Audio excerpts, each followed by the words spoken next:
Be careful with the fireplace. You could really burn yourself doing that.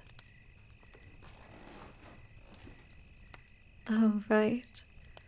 That doesn't matter for you, does it? Of course I know of you. Everyone knows of you. You've been wanted by governments with both pure and maleficent intentions. There have been entire projects formed just to study you. Cults dedicated to you have risen and fallen without you even being aware of their existence. You are a wonder who has changed countless lives. A true hero. I'm aware you haven't felt like that. But it's just a depressive episode. You'll beat it. You're strong that way. Help me to something. Here I am, a stranger who just broke into your cottage, and you're acting like you invited me. Nothing surprises you anymore, does it? Either someone comes in desperate for your help, or they try to be the one that puts you down for good, and you just follow along no matter what. I understand completely. When you have this much time, something has to pass it. Which one am I? You have no idea. These flowers, white roses, quite common to find on gravestones, freshly cut, so they should last a good week if they stay in that vase. And in a few seconds, they're gone. Such is the destiny with all things to be created. Some by my hand directly, but the vast majority are left to the winds of fate and chaos. You look shocked. Do you not get it yet? I am the feeling crawling over every living being's shoulder. I am the fear lingering in the shadows. I am she who takes your loved ones away. She who gives you back to them. She who judges and punishes those who choose to live their lives in sin. She who rewards those who have lived long enough. I am the inevitable and unavoidable. I am the one thing that unites all mortals. I am the goddess of all death, Remorn. You know what my touch can do. Now, let's see yours. Don't bother resisting. There's nothing you can do to make me let go of your hand. If I were to do this with any other living creature, it would only take a few seconds for their skin to become bone, and in just a few more, they'd join me in the land of dead souls. But look at yours. Just as soft and warm as the day you stopped aging. It's not like I'm surprised. I've tried to speed up the process so many times, but in truth, it's pointless. It's funny. Most of the time, escaping from death is the most futile action one can attempt. But for me, it's killing you. I know you never found out why, but I did. I learned the reason for your immortality a long time ago. In fact, I'm the reason you exist the way you do. No, it wasn't me who created you. That would be too simple. No, it's... Centuries ago, Defiance, god of all oceans, wished to court me. He offered himself so many times. He even boasted about how many gifts he constantly gave me with his waves and storms.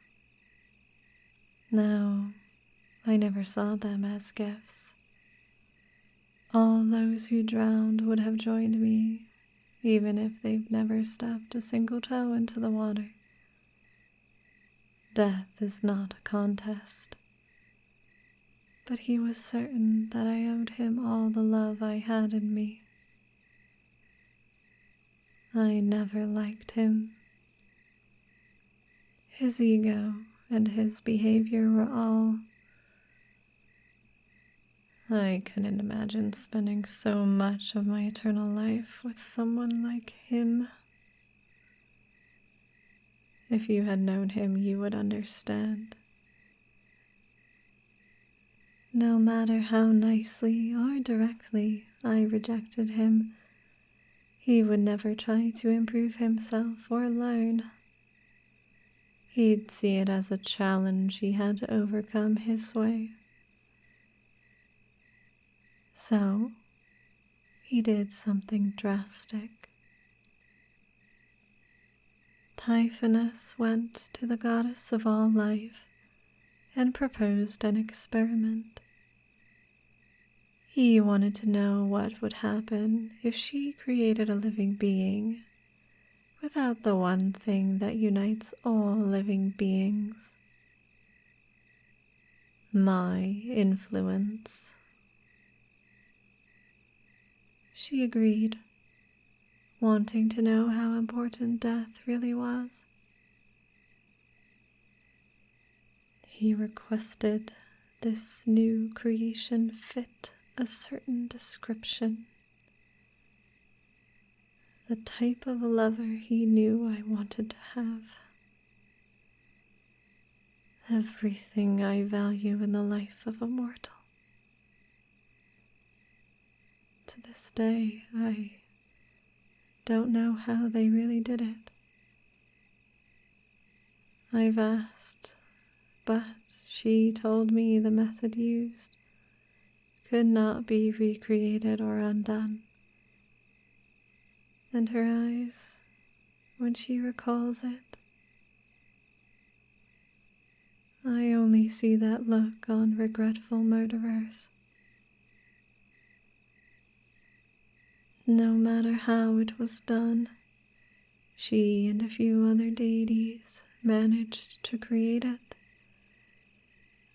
A baby which could not die, and all they had to do was place it on the doorstep of an orphanage and let it grow up. Yes, that is how you came to be. You had no parents to find. There was no secret ritual or chemical in your blood. It was all so you could get my attention. And you did. Stop me if you've heard this one. You've been hired to work on a farm at the edge of a small village.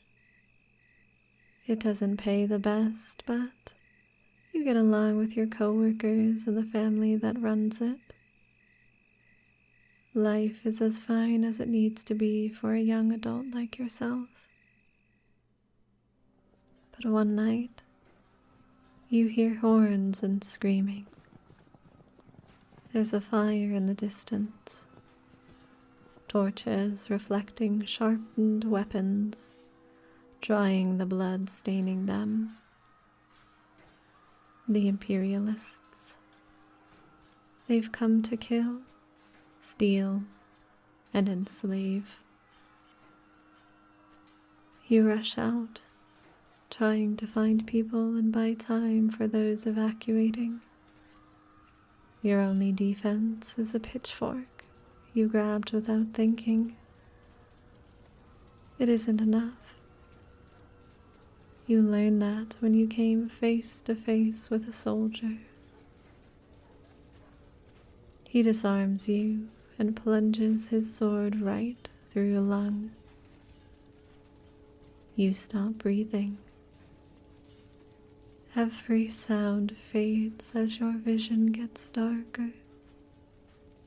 The last thing you taste is your own blood. And then you die. Or, at least, that's what should have happened.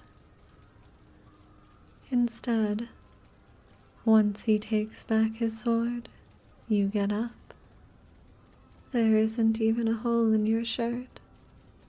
You're more confused than he is. So, he stabs you through the neck this time and watches closely as your eyes shut. He releases the sword and gets covered in your blood until the neck patches itself up and you start breathing again.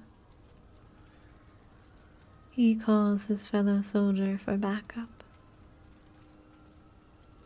The soldier slams his axe through the back of your skull, and the sword user slices you so deep, your heart gets cut in half. But almost instantly, all your wounds heal. The axe wielder gets confused and calls over another soldier. The pair hold you down, and the sword-wielding soldier slices your head clean off, then gets one of the biggest soldiers in the army to smash your head into several pieces. At this point, most of the army watches as your head disappears from the ground and reappears on your neck. The blood, dirt, and disease all vanish. Everyone's shocked. It's like they were seeing a ghost. They didn't know this at the time, but there were actual ghosts with them. The reapers who do my bidding follow these armies, trying to gather souls as the battles rage on. They were astonished, as were the souls they were collecting. It wasn't long before one rushed to my realm and told me of this. When I watched the battle, I saw every soldier gathering, orderly and unorderly, to rip you apart and do everything in their power to finish you. It was a massacre. Tell me, how does it feel to have over 100 brutes killing you all at once? I see. You just went blank. You assumed this was an eternal punishment for not following the correct religion and just accepted it. By the way, we don't do that. But I digress. Your newly displayed powers had distracted the army so well that everyone in the village who was still alive managed to evacuate, and there was enough of them to catch the rebel forces' attention and seek their help. The rebels rode in and fought off the imperialists, who were all tired from trying to kill you. And so, without even harming someone, you had helped win the battle. You didn't save everyone, but you did keep the village standing. Thanks to you, it survived to grow into the city it is today. Needless to say, I became obsessed with you after watching that. Who wouldn't? I wanted to know if there was a limit. What if there was nothing left to heal from? How many times can you die? Does aging count? I had so many questions. But soon, I started watching you for different reasons. Your humbleness, the kindness you showed others, the bravery and resolve you displayed when you tried to figure out this gift, your desire to do the right thing when you joined the rebellion's leader. And I must admit, you were very fun to watch. Who gets asked, "Hey, can I use you as a training dummy tonight?" and answers, "Just don't insult yourself while slashing me this time."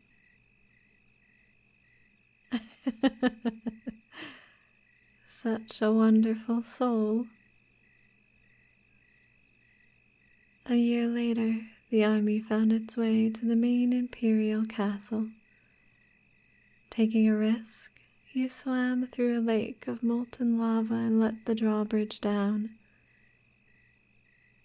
You took fatal arrows and swings for as many people as you could, letting yourself be used as a shield when necessary. I had a reaper watching you. He said that you should have died 914 times that day. When the rebellion reached the Emperor, he tried to fight you all off. He lost, of course. The rebel leader offered you the killing blow. You deserved the glory for all those hardships. But you refused. You said, "If my life can't be taken, it's not fair for me to take others." You followed this principle well. Yes, some people have died as a result of your actions. That's war for you. There also would have been a lot of death if you chose not to interfere. What matters is that every chance you had to extend someone's life, you took it. That's what I liked most about you. You were just, which is something I'll never truly be. I wanted you. I'd felt empty for a while. and I thought you could save me. But after 50 years of watching your heroism, I came to a terrible conclusion. You couldn't be mine. You instinctively rejected every person who proposed to you. The rebel leader, the small town baker, the princess you saved, your friend at the farm. It would just be a reminder that everyone, no matter how close, would leave you behind. And me, I have duties. Any socialization or breaks are down in my realm, not here. No matter how much I wanted to, I couldn't just start a new life with you. It broke me inside. I was at my lowest. Then he showed up. The god of all oceans. He comforted me as I cried. He put his hand on my shoulder and spoke. The lover of your dreams is unattainable. Direct your attention to those that need to be obtained. I'm ashamed to say it almost worked. Then the goddess who created you stepped in. She learned Defiance's true plan and felt guilty for creating such a tragic creature just so someone could manipulate me, her friend. She told me everything. Defiance didn't even deny it. To him, this was just a point that needed to be proven. The only way I'll ever find happiness is to dismiss my duties and dreams and submit to him instead. I killed him. He wanted to be mine, so I made him mine. Today, he's still suffering in the area reserved for those who committed selfish acts of lust. He will be tormented there until he wants to find redemption, or loses himself and ceases to exist. I and the Celestial Council appointed a new deity of oceans, and they're much nicer. The seas aren't as dangerous as they used to be, and I'm glad. Isn't it funny? Even under the right circumstances, gods can die.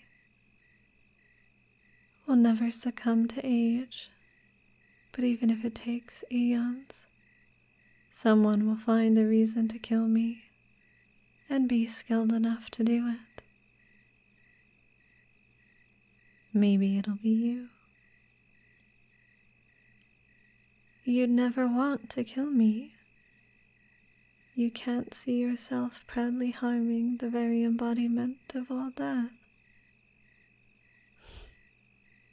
You really are too good for this world.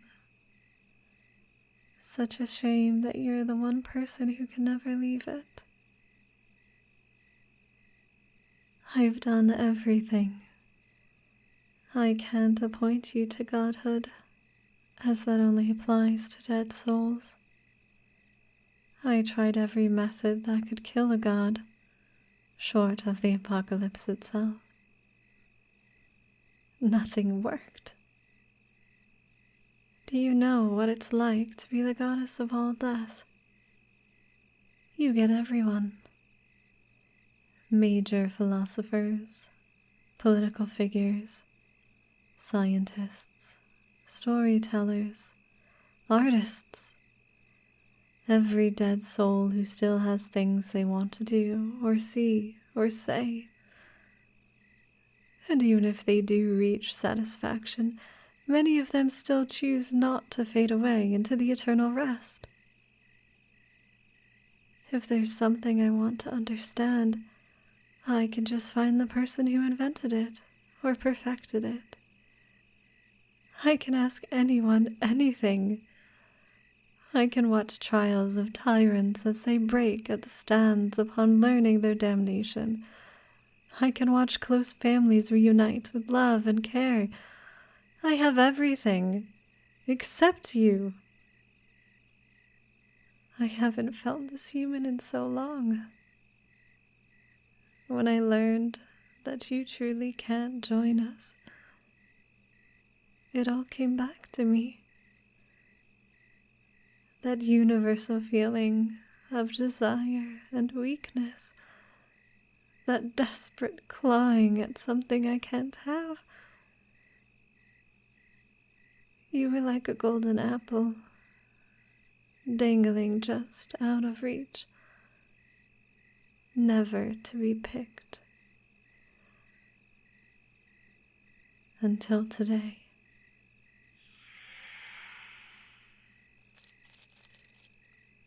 Don't bother resisting those chains.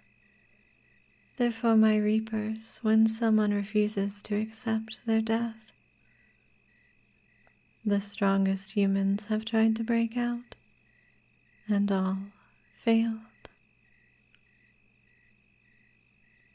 For the longest time, only the deceased could enter my realm. But something changed. A pair of travelers found a passage not too far from here that I didn't even know about. I have full, absolute control of that dimension, and I was so miserable I wasn't even paying attention to it. One of those travelers entered the passage and was terrified of what he had discovered. He caught my attention. The energy from the area, the souls, and the godly presence of my true form got to him. But I just thanked him and gave him an eternal reward, because I finally found it. You are obtainable now, and you need to be obtained. I'm going to drag you down to my domain by force. Either you're finally going to succumb to all the death around you and perish, or you'll be the only living thing in that realm. Don't worry, I'm sure you're used to sticking out. What's that look supposed to mean? Don't pretend you didn't want this. In your lifetime, the governments you've established have collapsed and reformed. People you've watched the births of are on their deathbeds now, waiting to meet me. And you don't even have a gray hair. You've been everywhere, done everything, made and lost countless amounts of friends. So many are down there. Tobias, Shinjiro, Makoto, Liana, Master Varian, Dahlia, Vanya, Evelyn, We'd be here for the rest of the night if I named them all, but they're down there, and I've spoken to them. They all miss you. In fact, some of them aren't going to feel complete and rest until they talk with you again. You were the only thing I couldn't have. I was the only thing you couldn't have. This is how it needs to be. Please, just walk with me.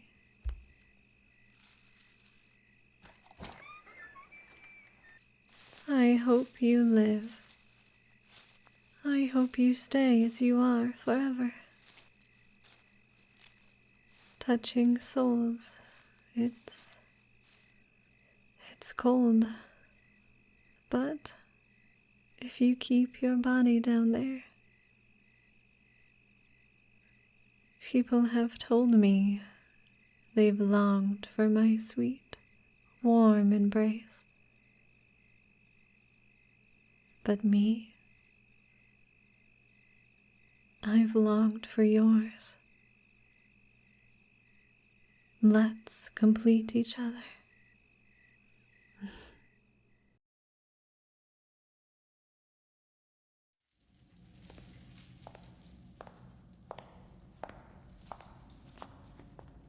Was there activity while I was gone?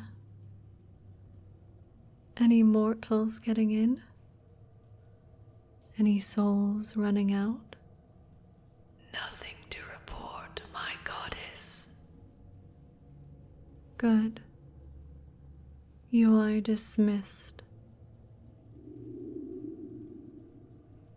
And now, the final step.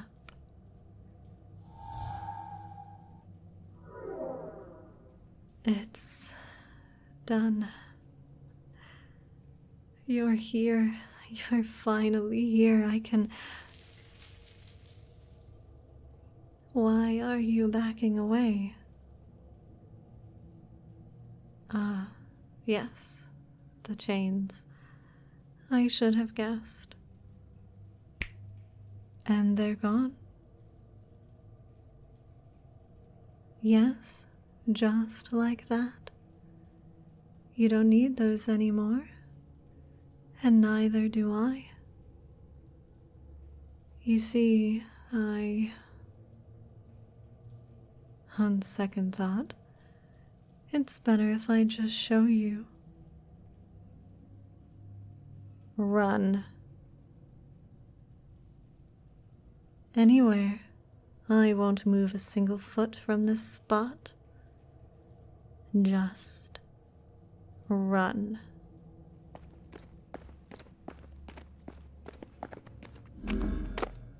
Caught you.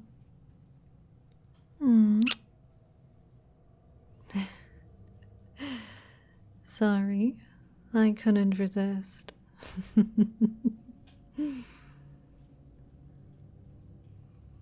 Blame your reflexes. You saw me right in front of you and you didn't even dodge. Unless you're finally coming around to being in my arms. Two places at once.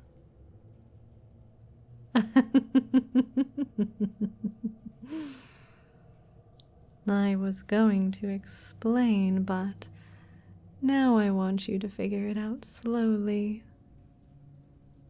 I know you still like learning new things, so I won't deprive you of discovering them on your own. Look at it all. Look at the gray grass. Look at the tall black mountains. Look at the clouds blocking the sky. Look at the dark houses. At the torches lit with blue flame.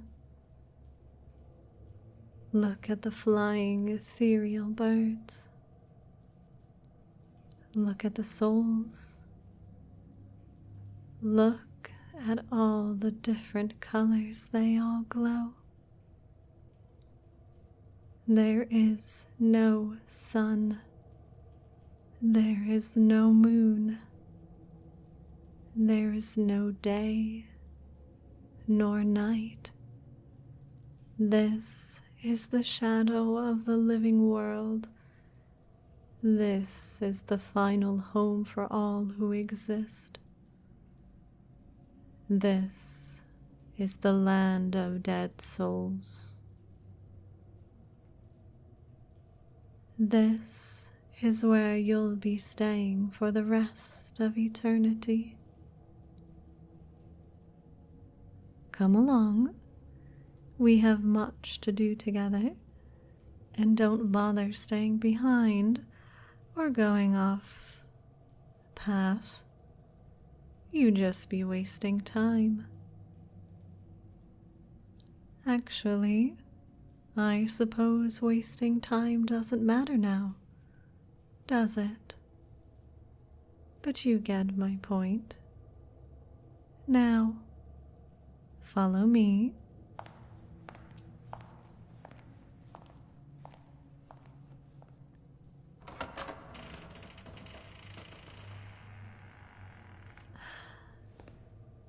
As I said, you certainly stick out here.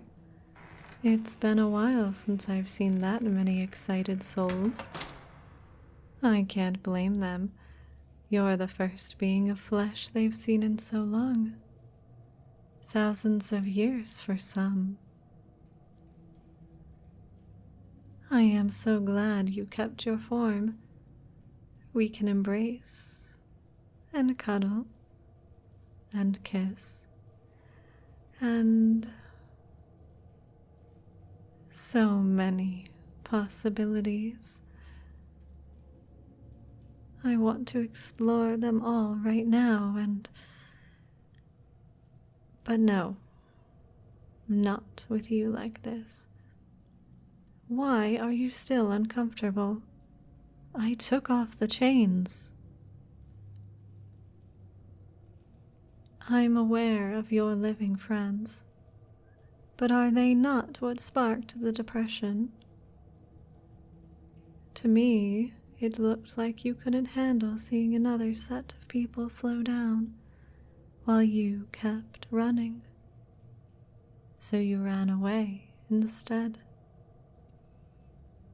Do you want to see them again and apologize for isolating yourself?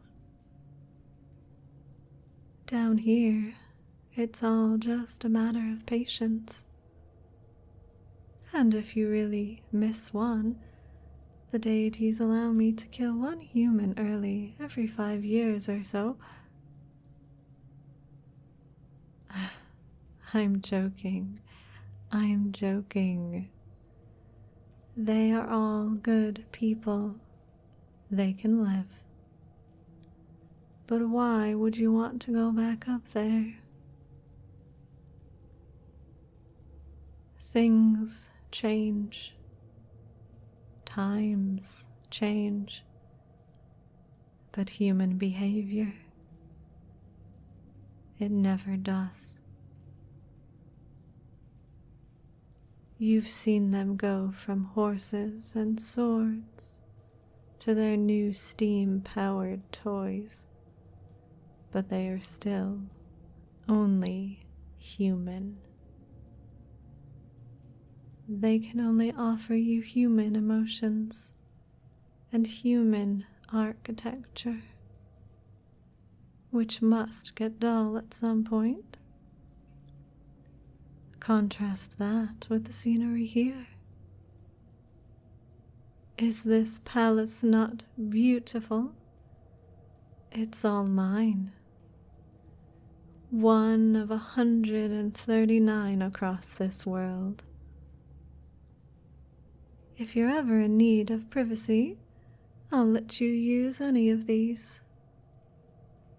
Only reapers and deities may access them, and that's almost always when they need me. Would you like a sample of just how wonderful these castles can get? See this staircase going around us? It would take about 30 minutes to climb. However,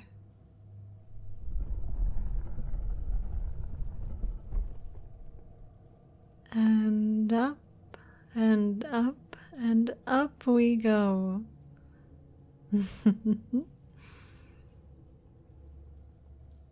Yes, I ripped the floor beneath us out. And yes, it is floating. I can make it go faster if you want. Good. When I said I had complete control over this dimension, I meant it. Anything the goddess commands happens here, without refusal. Not from her subjects, and certainly not from the dimension itself. Something like this takes me the same effort that you put into, let's say, moving your fingers.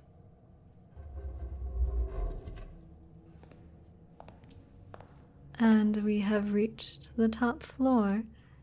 If you would please look out one of the windows. It is quite high, isn't it? Believe it or not, this is on the lower end of the scale when it comes to palace size. I intend for you to see them all. But let's start slow and work our way up, shall we?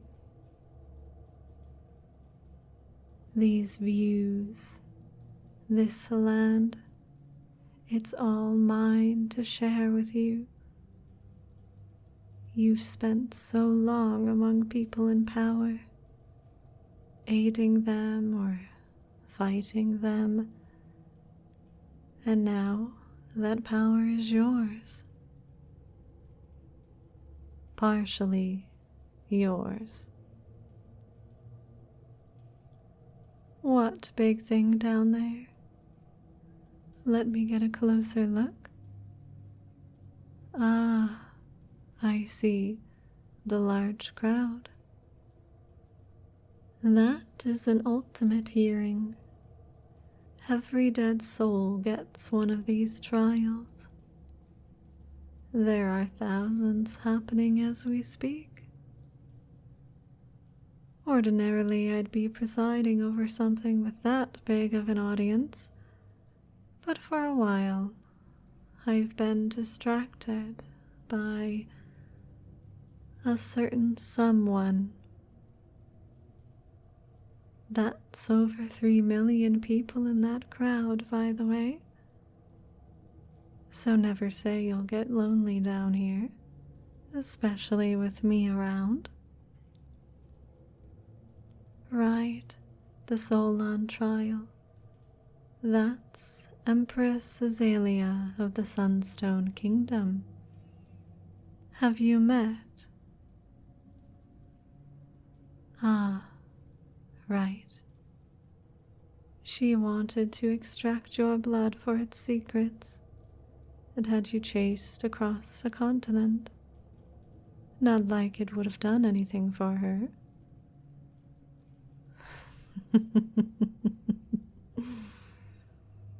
You know what's funny? The Veruca Isles have mastered treatment for the kind of illness she had years ago, but she was too busy failing to burn them down to learn of it.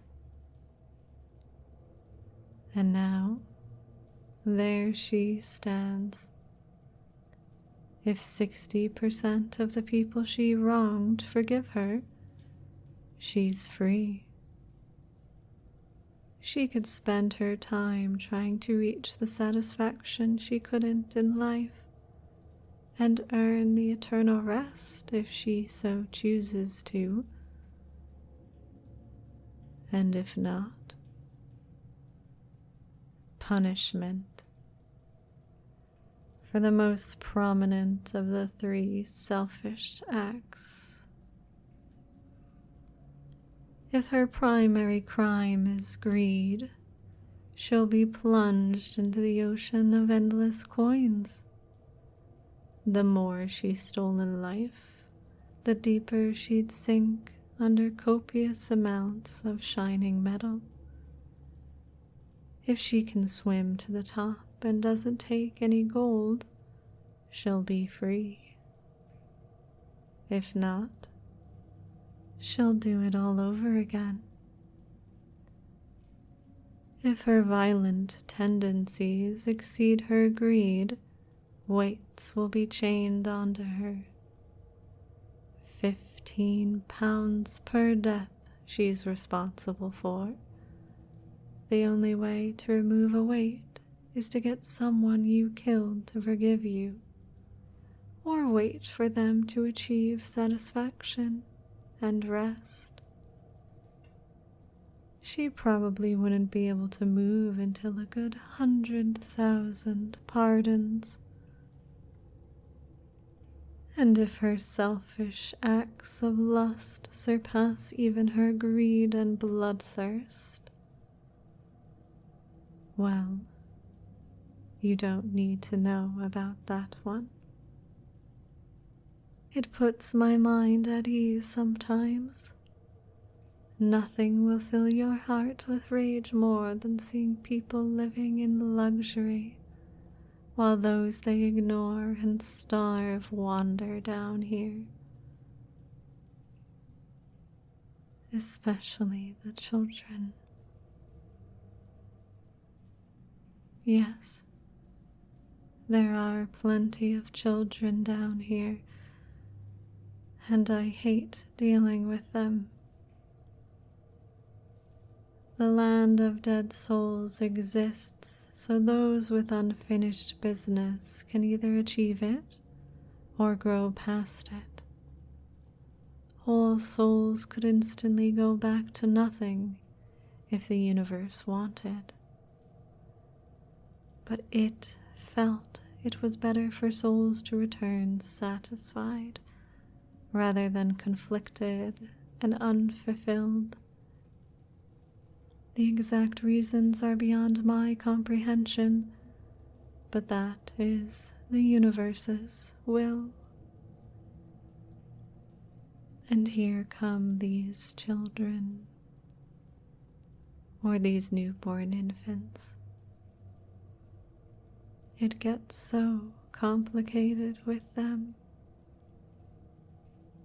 Too many times, this place becomes where they grow up, their unfinished business being life itself. Sad souls come to me all the time. Why did you take my son? My infant daughter died because of you.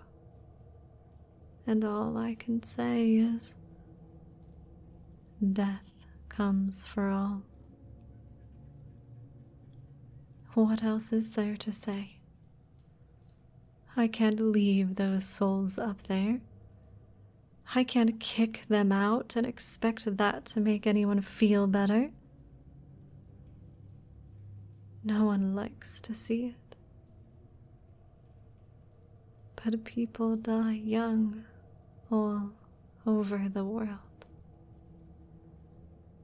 And the only thing we can do is care for them. That's just how it is.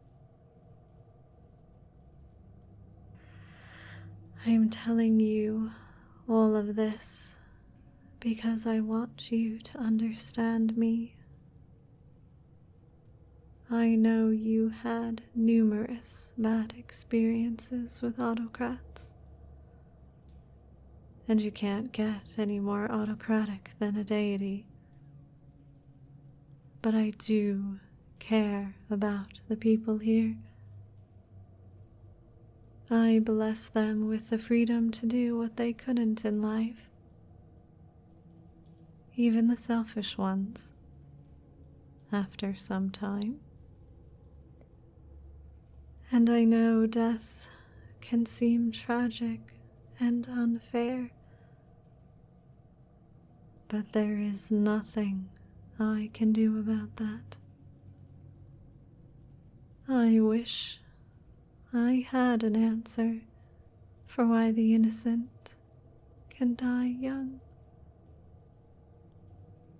and the guilty can die old, but I don't. So all I can do is try to reform them, or wait until they fade away.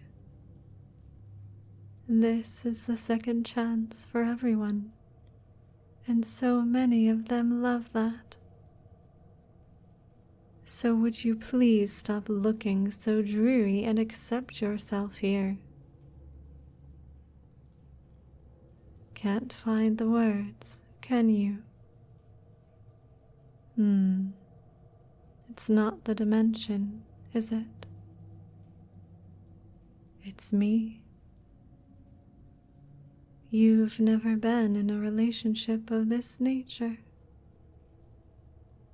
Well, if you need proof that I'm worth your time, you'll get it. Come along now. Don't worry, this is our last stop. The thrones of deities are important to us. Some are regular-sized, so they can be on equal terms with those who wish to meet them, and others show their mountainous, omnipotent nature. I can't wait to show you how I look on my biggest one. But for now, this shall do. I'm going to give you a very, very rare privilege. You get to sit on a throne with a goddess. Yes, I know there's only one seat. Here. Look at you in my arms. As light as a feather, as snug as can be. Sitting here, holding you as if I'm rescuing you.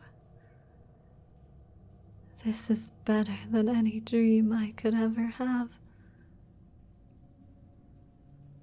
I am a little embarrassed to admit this, but this is my first time doing this with anyone. Forgive me if it isn't done properly, but I've waited too long, so please, stay still.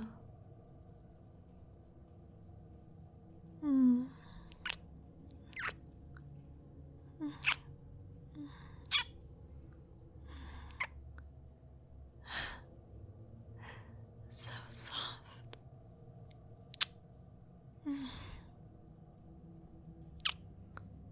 So warm.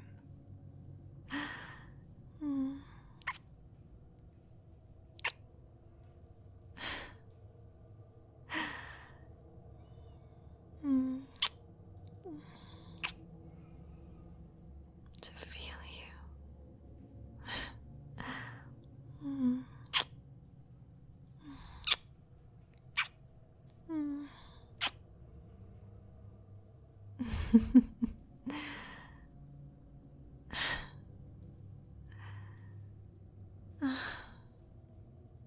So this is what it feels like. This touch, this skin, this feeling. I've felt it before, a long time ago. It wasn't exactly like this. It certainly wasn't that passionate. But it was skin. And it was an embrace. You look so flustered and stunned. Your eyes are wide. Your breathing is rapid. You're still alive. All of that affection, and you're still you. I want to taste you every time I'm stressed. I want to feel your touch. I want you to feel mine. I want you to acknowledge me, not as a goddess who brings only decay, but an equal. I want to rub my hand across this beautiful face and feel. No, I can't feel human again. I am a goddess. I am death itself. I did this all so I would stop feeling so.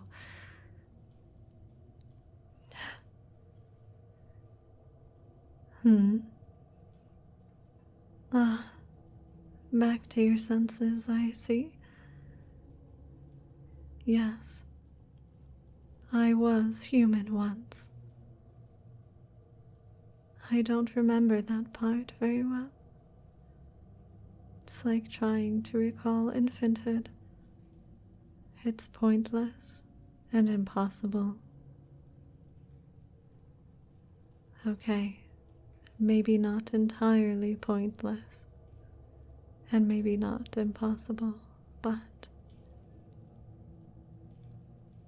fine. I'll entertain you. Let's see. I remember a lot of corpses. Why were there corpses? Right. I was a doctor. No. I was a scholar. I was studying mortality. I wandered to doctors' homes and to battlefields, trying to find people on the verge of dying who couldn't be saved. I looked at their eyes while they slowly perished. But why? What did I want to understand? No, not that either. I appreciate the suggestions, but wait. Yes, that's it. The cycle of life and death. I wanted to understand its purpose, but I never found it out. Not in life, anyway. When I came here, there was a trial. I had no crimes worth punishment, but there was someone who was interested in me. They were imposing and, of course, the god of all death. He must have found my studying laughable. No, it wasn't laughter. It was pity. He felt like trying to learn the meaning of life and death was futile. I don't think he actually knew it himself. To not know the meaning of your own existence. I know I felt that. I think you felt that as well. I became a reaper to continue my research. It would satisfy my soul, and I'd always wanted to prove an expert wrong. I reaped souls for a decade, doing personal favors for him when needed. Every time we met, we'd get closer to arguing, until one day we fought with words in a palace just like this one. He told me the cycle wasn't for mortal understanding. He told me I just had to accept it. I shouldn't care.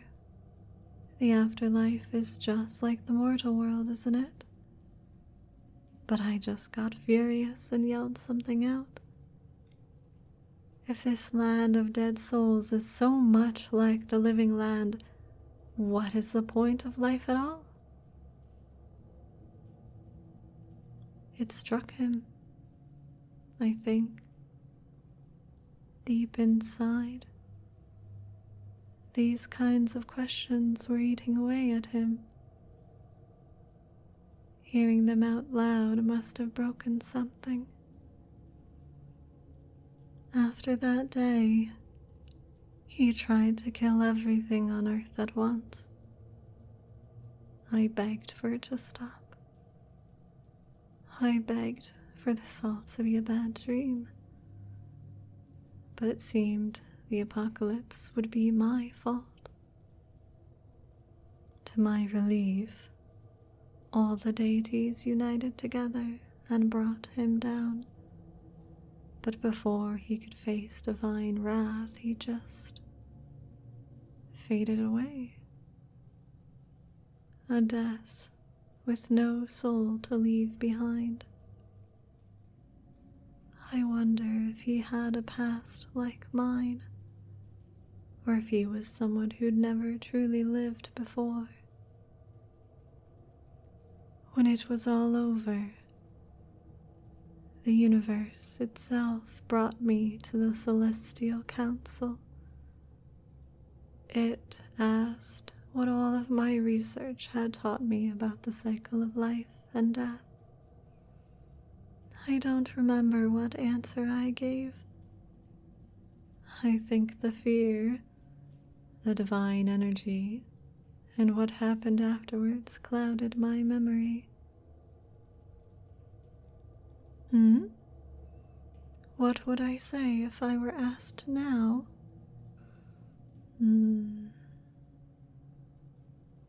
The touch of human skin is such a nice feeling.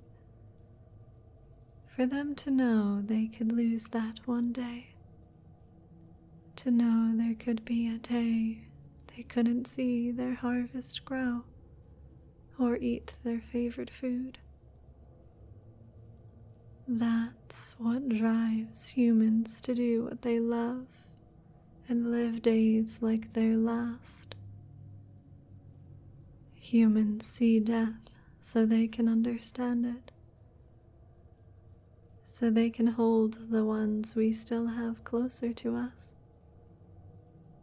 so they can know what paths of thinking we should avoid. So we can be more and more accepting of our own mortality.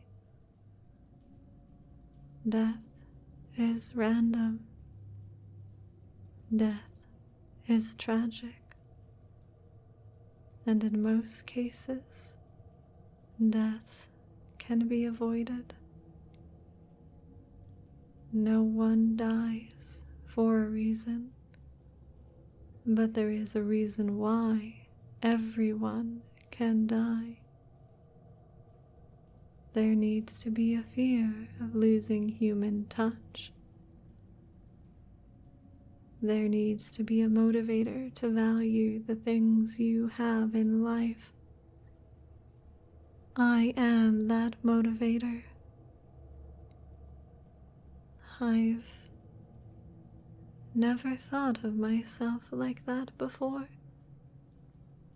I was just always the inevitable. Any ungodlike feelings were just burdens keeping me down and desperate for you. but for the first time since I became reborn, I like feeling human.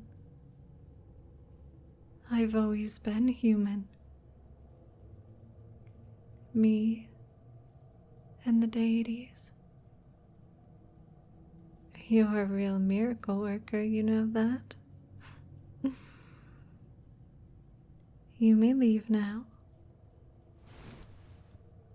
Not the dimension itself. That's never happening. Just my lap and the palace. You can take the platform, the stairs, or I suppose you could just jump down. That immortality of yours is definitely working. It feels like you helped lift a weight off my chest. With it gone, I can finally return to those duties I've barely put effort into for years. Starting with that rift and how it opened in the first place.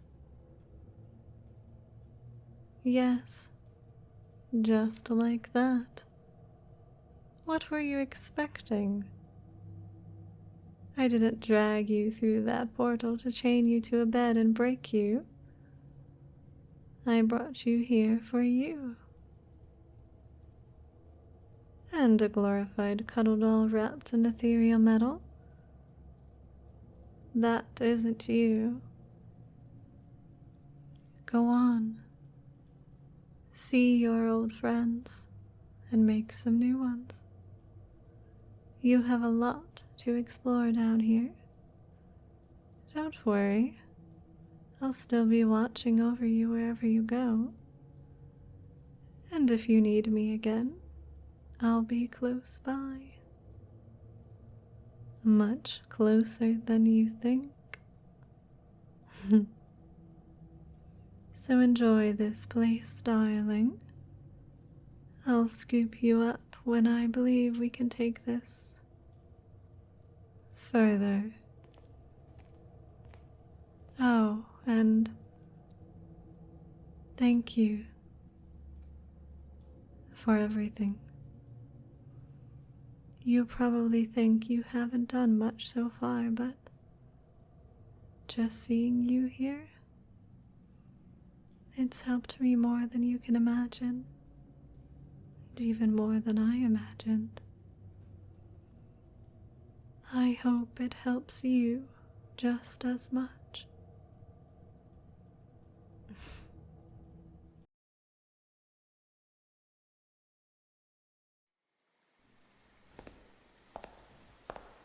Cade the Crusher.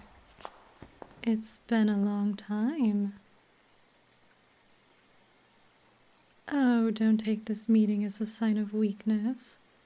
9 men in a small wooden cabin? Are you serious? There are over 100 ways I could take back what's mine right now.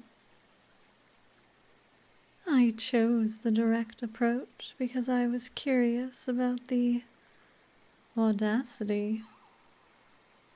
You knew I'd be coming, and this was the best you could do. What were you hoping to accomplish? Leverage? Over me?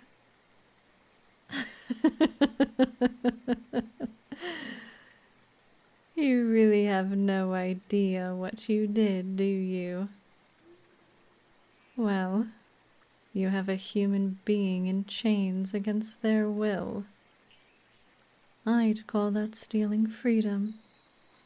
Slavery. And I put slavers very deep within the pool of greed. 500 meters per human captured and sold, to be exact. Do you know how long 500 meters is?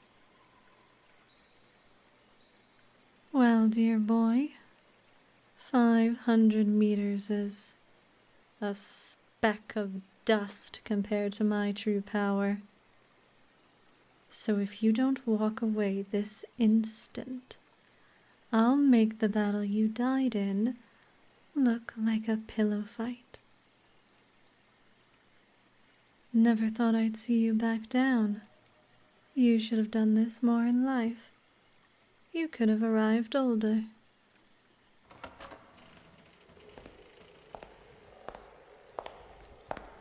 Hello again, my undying darling. Oh, is that the old amputate escape trick? It's my nickname for your favorite escape method. That is what you're doing, right? You'll find a way to rip off your own hand. It'll grow back. Then you'll undo your other cuff. I've always loved seeing people's reactions to it. Ally and enemy alike. But I'll spare you some pain and make this quick. Let that be the last time you're ever tied up.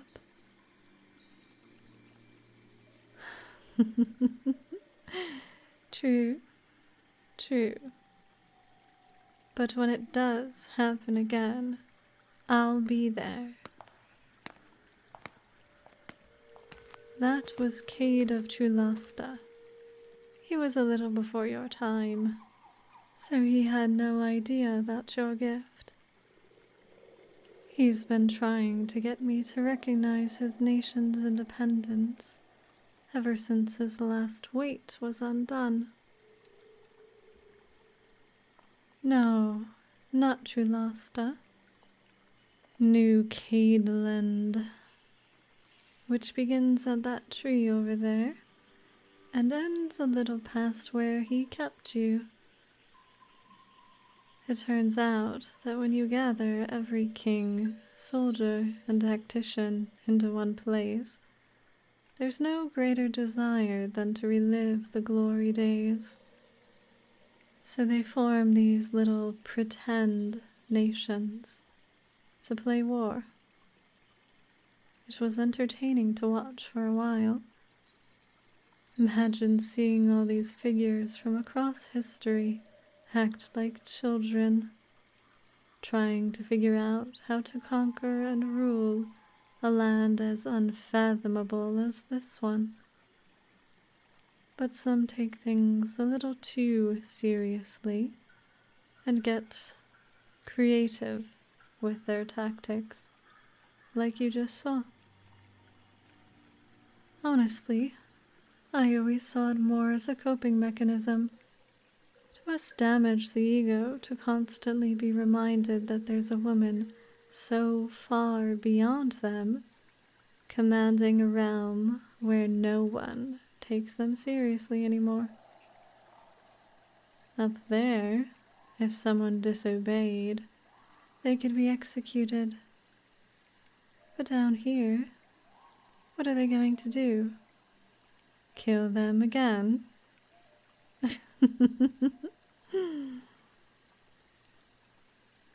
Yes, you understand now, don't you? This is a realm of death, but a realm of peace, nonetheless.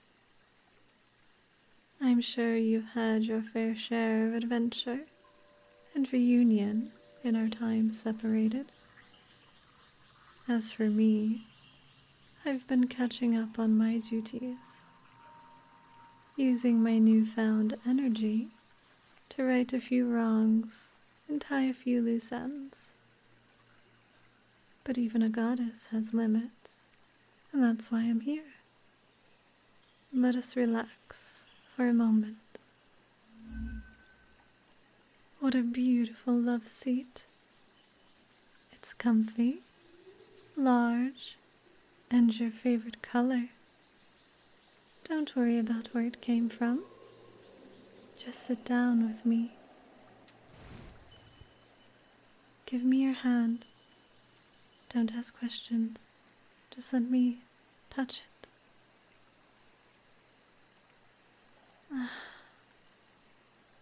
What a wonderful thing.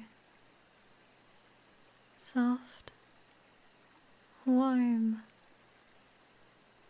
You are the greatest addition to this dimension I've ever made. Disregarding motive, the deities made no mistakes with your creation. Speaking of that, would you like to know who I visited just a few hours after you left my palace? Typhonus. I pulled him out of the pool of lust and tore open a window through the dimension to show that you were with me. The fact that you would always be out of reach was a victory to him. If he couldn't have the apple of his eye, I couldn't have mine. It must have kept him sane. And so, when he saw that I could just take you and kiss you at any time, he faded away to where everyone goes when they fade, the place they began. Beyond both of our comprehensions is valley. It's controlled by the universe and watched over by the goddess of all life. Within are souls that have lived and have yet to live. I was there before I was born. You are the... Actually, it was probably different for you. But everyone you know was there before they were born. Once a soul is done with existence, it will fade back to that place.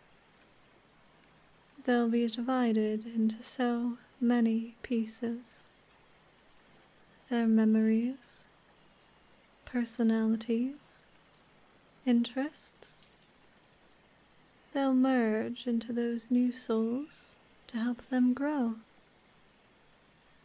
It's a form of reincarnation, shared amongst a collective. The older generations feeding the ones that have yet to be born. The clearer your head, the quicker and calmer the process. So I only wish I was there to watch him die painfully for the last time. But I'd much rather be here with you. This is a bigger victory over him than any further cruelty. I get to be happy with a kind person out of love and only love. Nothing else. That brings me to why I'm really here. I never thought that you were in any danger, and I wanted to feel skin again more than anything. But I actually came to you like this to tell you something. I want to start a new life among the dead. That means sharing a bed, a home, a life, everything. It means making our bond official to the land of dead souls and beyond. As in officially together. I believe it's called dating now. You've watched your fair share of romances in your time, as have I. How would you like to experience that yourself? You'll be established as the second most important person in this land. You can choose whatever title you'd like. After that, the fun part. affection, gifts, matching outfits, ceremonies. Down the line, we can be married if you want. We can even take in a few infant souls and raise them as our children. We can be a family. Haven't you ever wanted a family? Not ready? How could you be not ready? We've kissed. I know a lot of humans see a difference between exchanging affection and actually becoming a family, but this is good for you. It means you'll be settled down here. Don't tell me you're still thinking of the living world. What more is up there for you? You're struggling to find words, aren't you? Deep down, you know I'm right, don't you? I see. The skin next to all those souls. Whatever your mind is telling you, don't listen to it. You belong here. Yes, you are. You just don't know it yet. This is your form of death. What a foolish question. You died of... It doesn't matter what you died of. You're here now. There's no going back.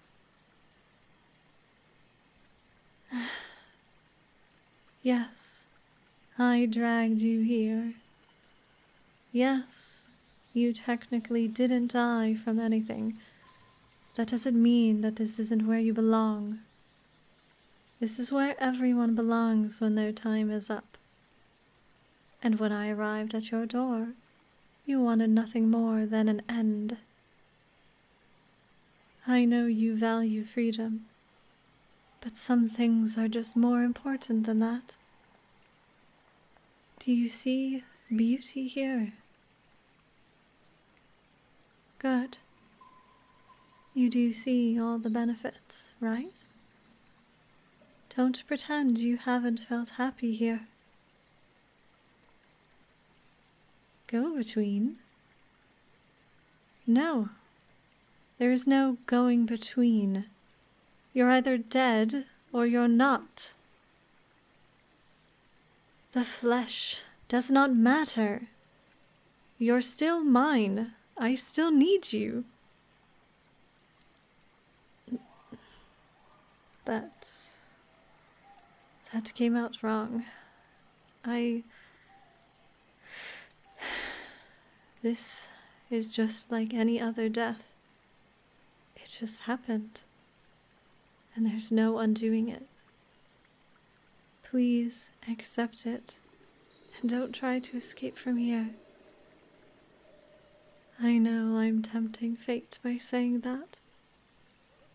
I've been watching you long enough to know that whenever someone says that, you prove them wrong with a hairbrush, a torch, some nice words to a guard, and your own decapitated head.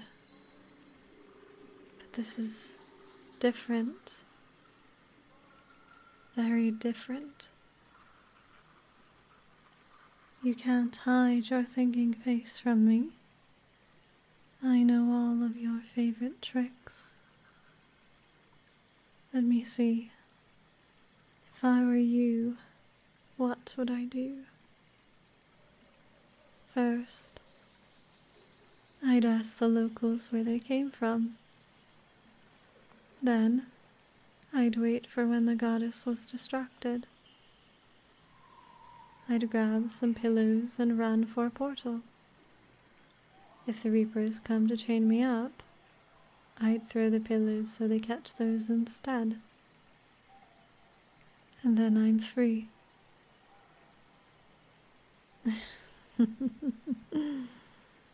I was dead on, wasn't I? except that wouldn't work. 1. Any portals remaining can only be seen and accessed by souls. 2. You can't distract me. No, you can't. I always have an eye on you. I have watched every conversation you've had here, every hug, every tear shed, every look of fascination and wonder, everything. There is no escaping me, because I will never, ever leave you alone. I know I said I'd let you figure it out, but honestly, some things just need to be told. There is no escaping from this dimension, because it's an extension of myself. As in, I am the dimension. As lovely as your laughter is, that wasn't a joke. That wasn't a metaphor either. It wasn't anything except for a fact too terrifying for anyone else to know. And if they do learn it, that fact never leaves their mind, even when they fade away. Think about it. The land's shape perfectly replicates the land of the living. I can summon anything I want, be anywhere I need to.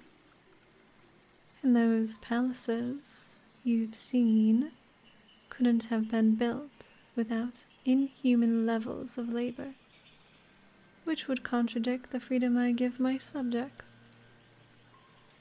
Some have tried to please me with palaces they built, and some were impressive, but they were nothing compared to the ones I can will into existence with just a thought.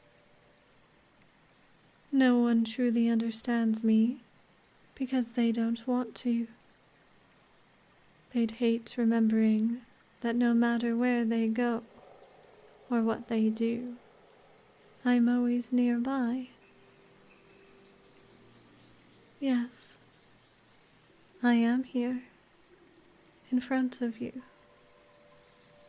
and beneath you, over you, to your north and south. I am everywhere. But don't get things wrong. This isn't a puppet. You have been touching and talking to Remorn. If I'm being honest, there's just no human way to explain what I am. To put it as simply as possible, you're talking to my mind, standing on my flesh, and breathing my soul. I know that sounds overwhelming. I was overwhelmed too. Imagine getting your body stretched into an entire universe because you gave an answer someone liked. But it's the truth. Do you know what this all means? It means that despite the infinite gap in size and power, I still love you. I traced back the origin of the rift I took you through. A century ago, I had an immature breakdown over my desire for love, and it caused a small part of me to rip open. It was like tearing your vocal cords after screaming too loud. That's how much I care about you. There's only one thing I want. One thing that will prevent that injury from ever happening again. I want to be loved. I want you to love me in the same way I love you. Please, just say yes. Just say you'll be my equal, my partner, my everything. Because I know that this is appealing to you. I know that this is the kind of thing you want. Something different. Look me in the eyes and tell me that you want to go back to how things were. Do you understand now?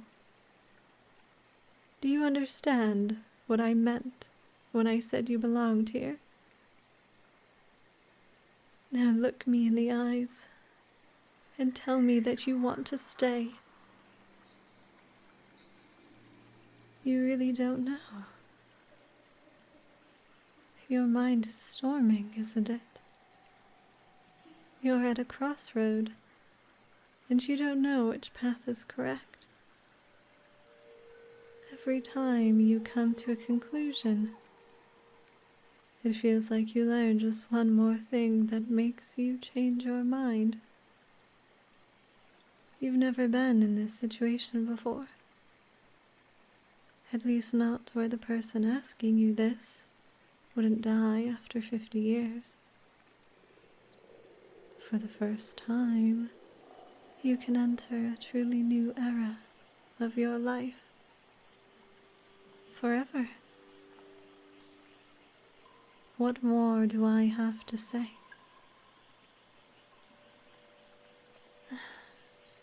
Don't be ashamed. You're only human. So am I. At least, that's how I want you to see me.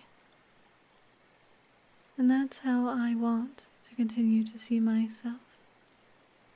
Despite everything.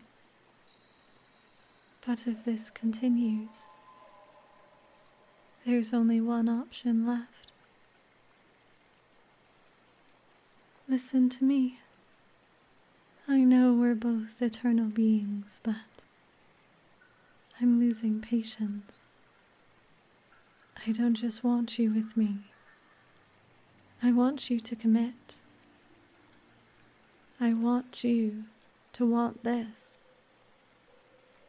But if you go down the path that begs for your return to the living, I'm afraid you're going to make me do things I never wanted to do in the first place. But if they are the only ways that I can make you mine, so be it. This isn't a choice between the living and the dead. You're staying here no matter what you think. This is a choice between which remorn you spend eternity with. If you're willing to give yourself to me, you'll remind me of my humanity every day. We can be happy together, like a human couple.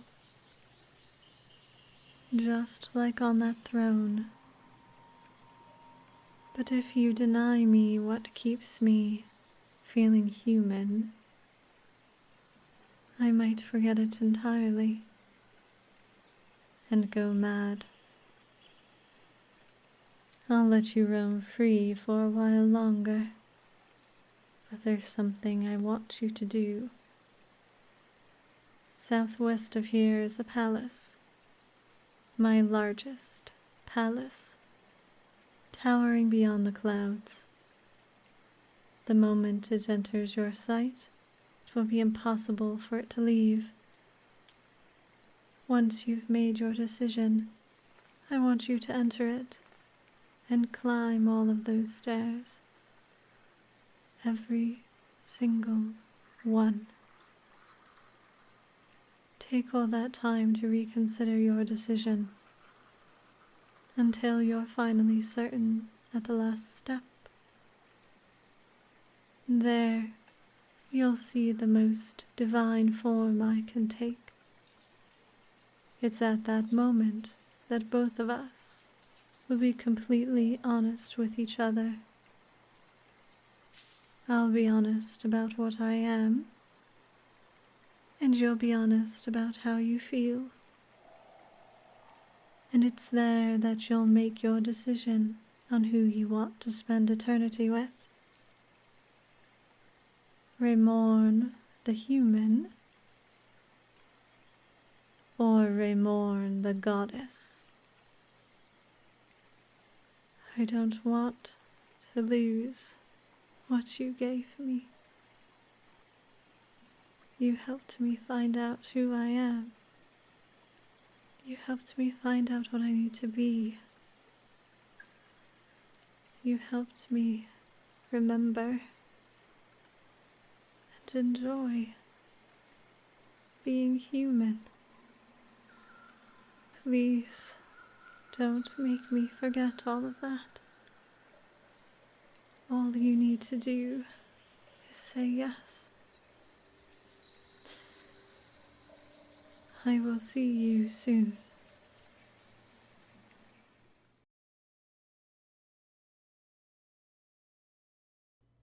Hello everyone. For this video, there will be 2 endings.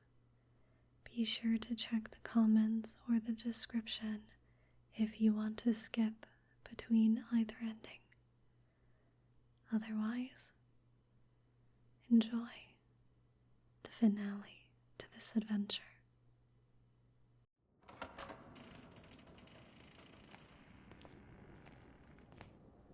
This is it.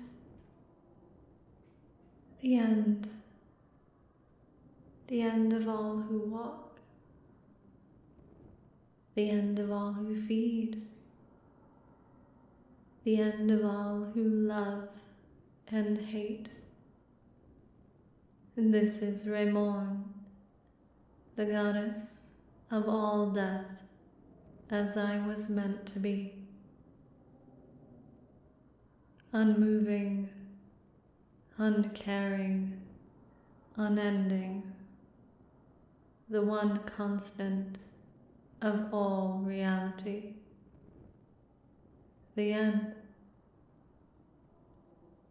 I do not have a true form you can comprehend, but what you see before you is what I've felt like for so long. Someone who is, above all, the only force that makes a true difference. What the world revolves around, something that stretches throughout the cosmos, where even stars die. But this isn't what I want to be. For the first time in so long, I've felt warmth. I've felt a connection to life, a purpose to be proud of. The cynicism was an afterthought, and beginnings mattered more than endings. Despite the terrible motives of your creation, you've been a beacon of light in a world of darkness. To me, and to many others. You succeeded in making me feel powerless and yearning. But those feelings are welcome so long as you're here with me. Next to me, you look infinitely small, insignificant, an insect to an insect to an insect, and yet your touch undoes my power. It makes me feel defined by something that isn't death and punishment, something beautiful, something as common as demise, but far more wonderful. I want to feel weak. I want to feel mortal. And I want you to grant me those feelings now. So, what will it be, immortal? Would you like to grant me salvation? Or would you like to learn the full power of a sentient universe? This is your choice, and your choice alone.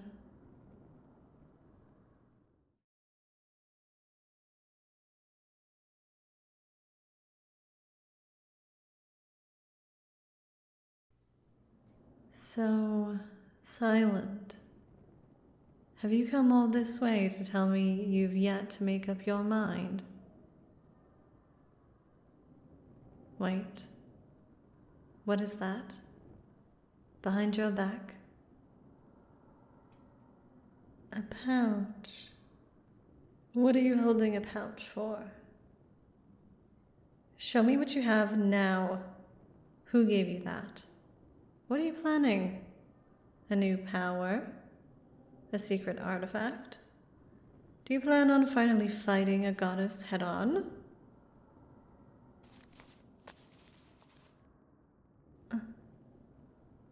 A flower?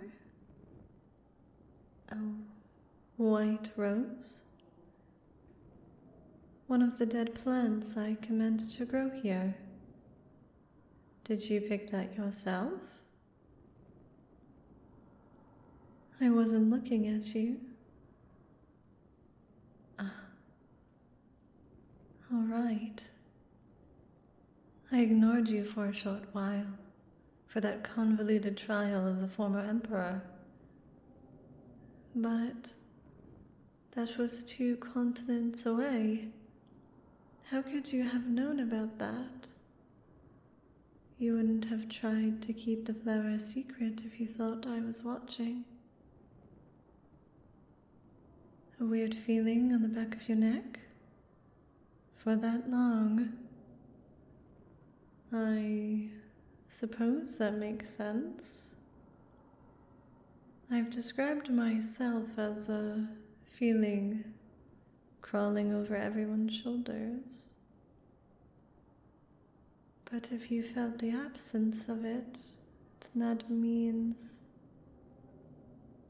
you knew you had a chance to think of a plan, figure out some way to confront me and try to leave me. And instead, you used it to ask for a pouch from someone and picked a rose. For me? It's a gift? You wanted to give me a gift?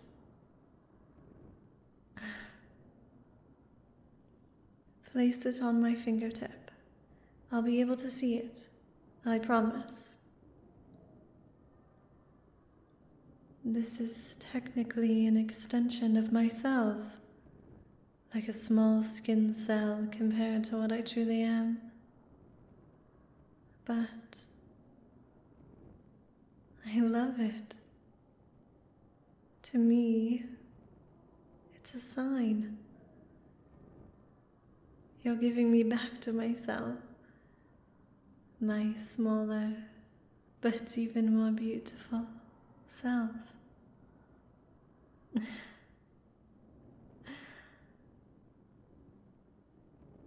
So, you'll do it? You'll stay down here at my side and in my arms forever.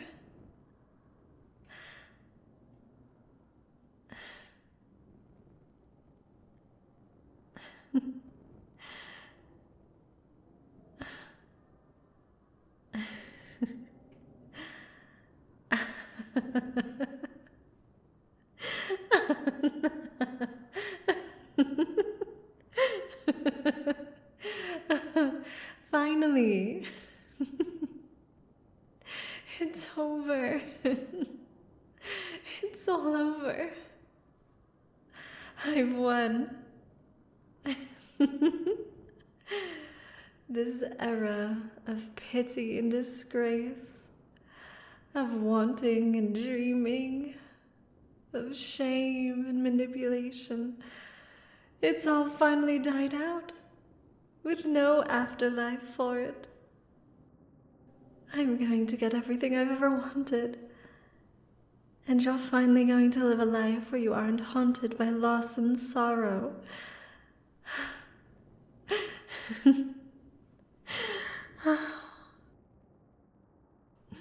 We've won, my darling. We've won.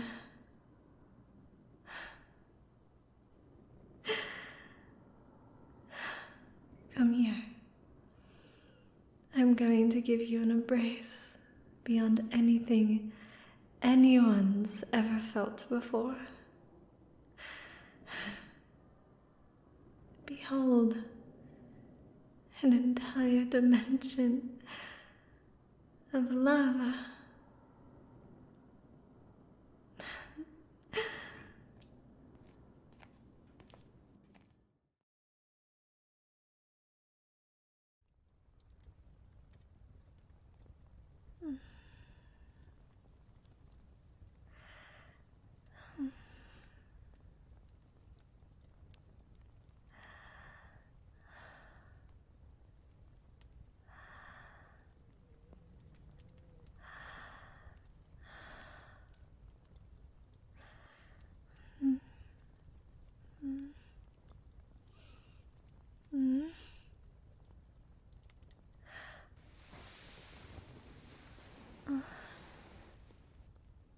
No. No, stay in bed.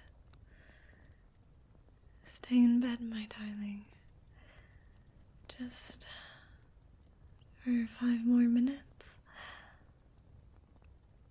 Please.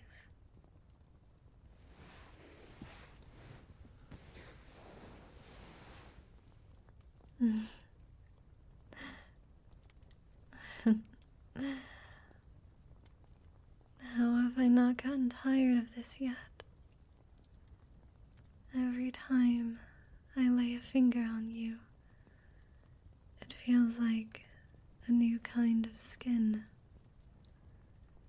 a new kind of warmth, a gift that just keeps on giving.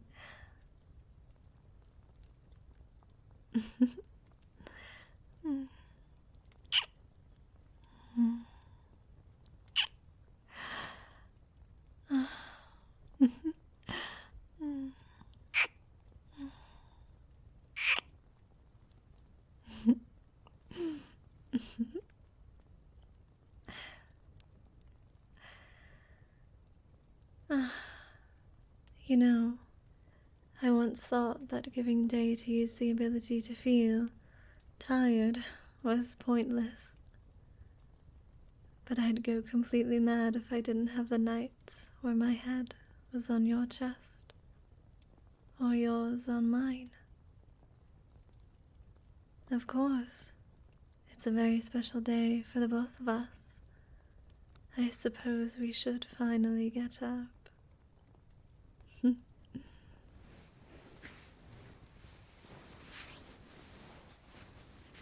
Do you want to know something funny?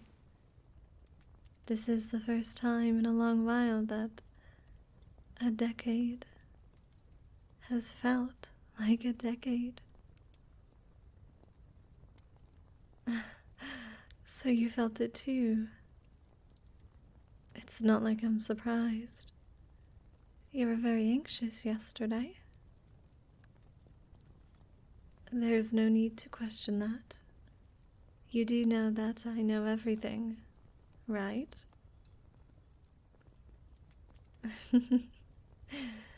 Glad you remember that. Still, I understand. This will be the moment that completely changes the route of your very, very long life. One that can't be recreated or undone. So, how about a gift? One to show you that everything will be okay. Call it the last gift I'll give you as your fiancé. There was a reason I kept you in bed for that long, aside from the obvious one. Look out the window. 5, 4, 3, 2, 1.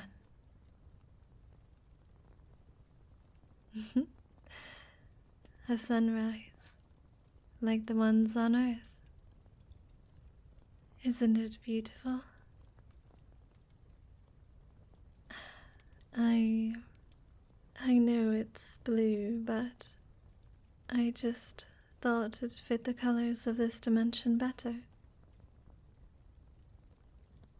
Oh, I'm so glad you do. This might sound unromantic, but it's not just for you. It's for all the souls of this land. Something to tell that things will change for their goddess. The rumors are true, and there are no more uncertainties. The future, for everyone, is brighter. And with the sunrise almost complete, it's officially been 10 years since you said yes to me, my love. And I don't think there's a better day to finally have our wedding. Here's how today is going to go. First, I'm going to leave you. I have my own preparations to attend to. I know it's strange to be separated for most of our big day, but I want us to surprise each other when the time comes. Don't worry, this is going to be worth it.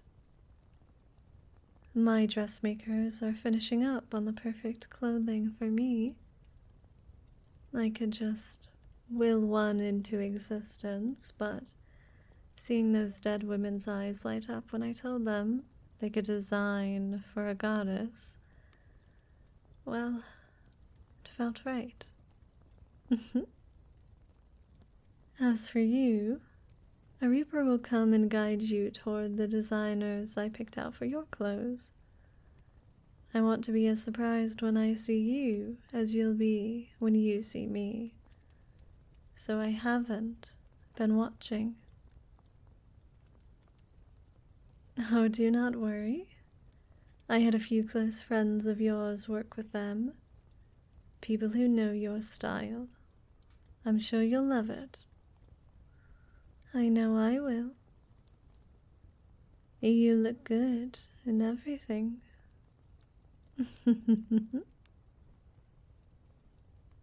Once you feel presentable, just wait outside. Someone special will be picking you up. No, not a reaper. She'll be floating down on the energy of all creation, canceling out my effects just as well as you can.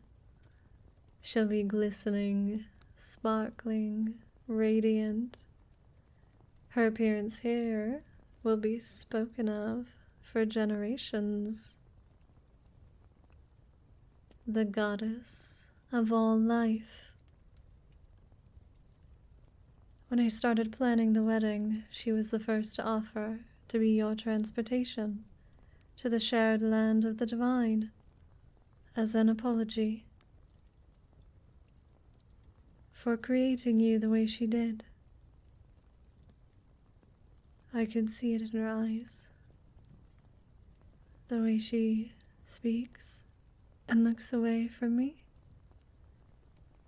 She's still ashamed of everything she unintentionally put you through. But she says she's finally worked up the courage to face you directly. She'll explain everything once you're up there, and then we can have the wedding of the eon. Neither of us really have a family, but my fellow deities will be supporting me, while the invited souls of your comrades will reunite with you once again. And afterwards, we can parade around this kingdom for however long we want, showing everyone what our love means.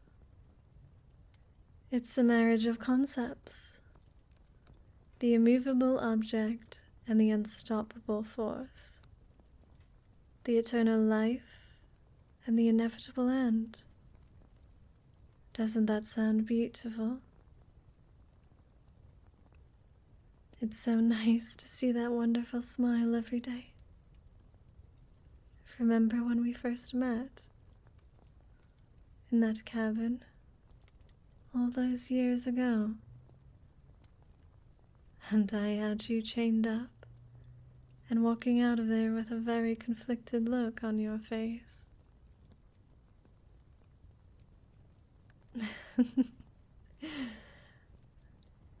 Me neither. But I'm glad you did. Having something as bright as you has kept me going. And I'm glad you want all of this. You want me. You want your happiness. Everything. And it's all yours. Sometimes I forget this is a land of death. I see how people interact with you, feeling your hand when you shake theirs, looking at the color in your eyes and face. I should be jealous, but they look so alive again.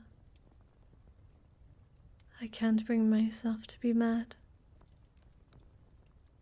When you're married to this realm, a new era will begin, one with us bringing hope and light to these lost souls greater than anyone else could. One with...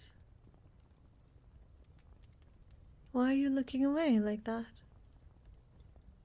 Go on, just say it. I'm almost your wife. You can tell me anything. You're thinking of your living friends again. Listen to me. You didn't owe those people your stay in that realm. People vanish and die all of the time, and you are no different. I'm sure they've gotten over it after a decade. What? Sure, it took you a while to mourn that death, but you got over it, eventually. I even helped you through it when you learned they faded away before you arrived here. Well, I know that's a depressing thought, but we can't invite them to a cross-dimensional ceremony last minute. It was hard enough to get the souls up there. We can discuss these things like the two healthy adults we are, eventually. But it's your actual wedding day.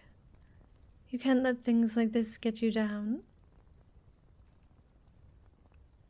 Yes, I'm nervous too, but you know what's quelling all of that? The idea of seeing you under a bright yellow sun again.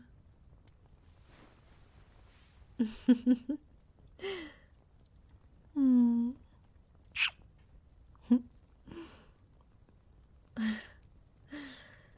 So many years, and your embrace just feels softer.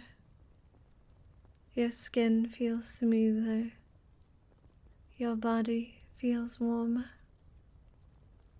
And whatever kiss we both give on the tallest peaks in existence would make all the centuries of longing worth it.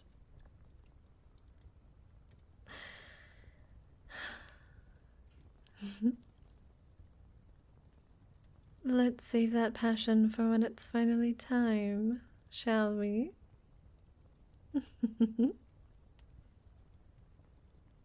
Good.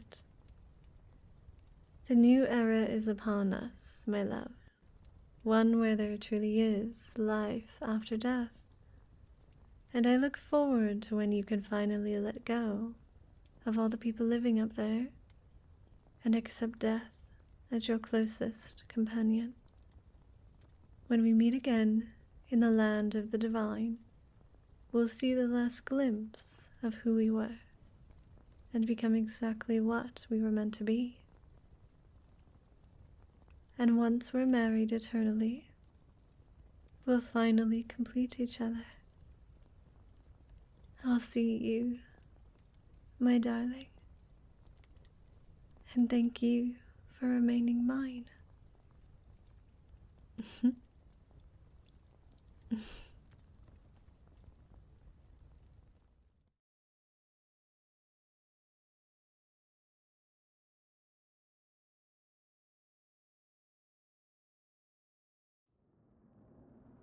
A few words. I'll allow it. So, what would you like to tell me before the final answer? Thank you. I'm glad you can understand me. The last thing I wanted to be in your eyes is a monster. But why open with this? If you understand why I did everything, it has to mean that you agree. Don't tell me that you can relate and then reject every opportunity to get rid of our shared struggle.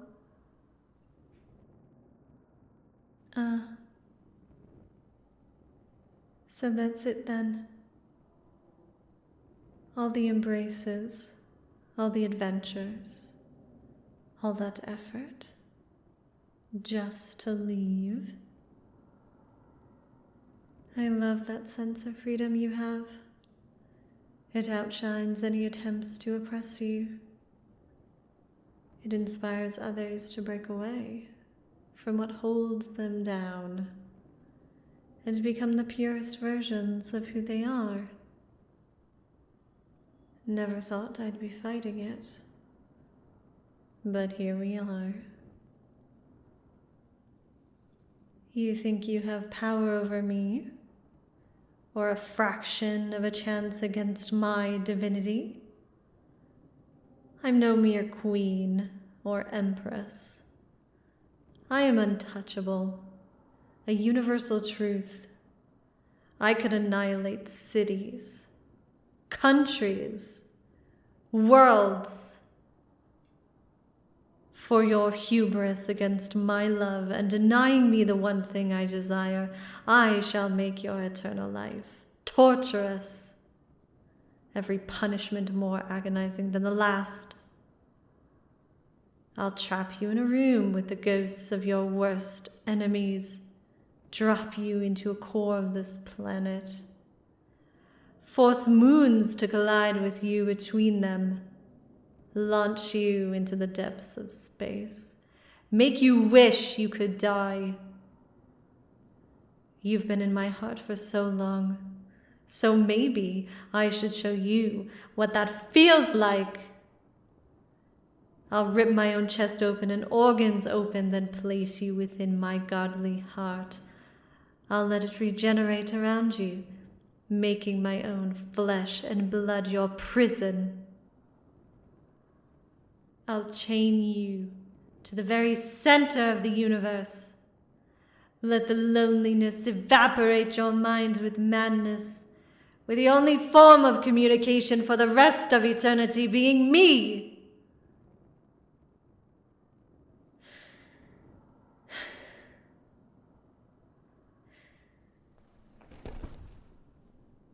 Oh, what's this? Have you suddenly gotten sick? Is your skin rotting? Are you dying?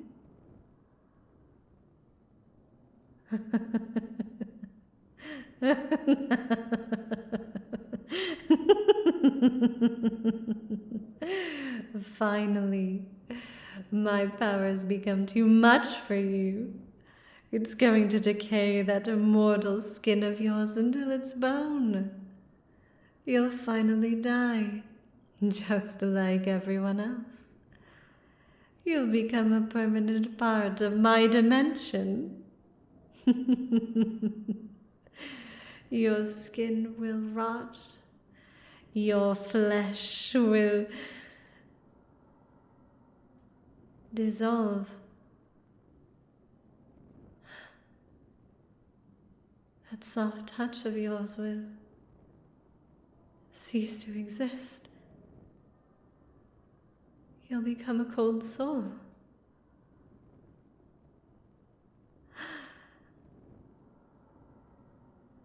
No.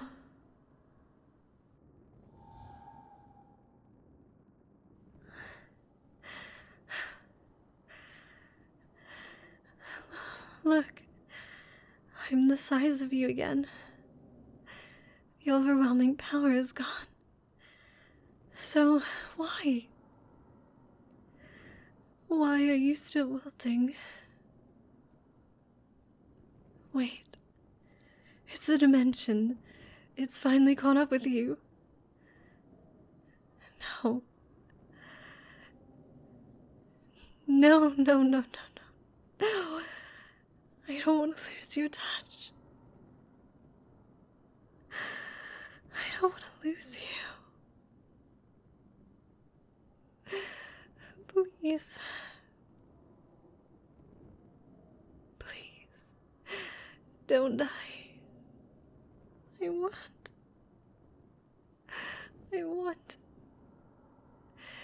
you.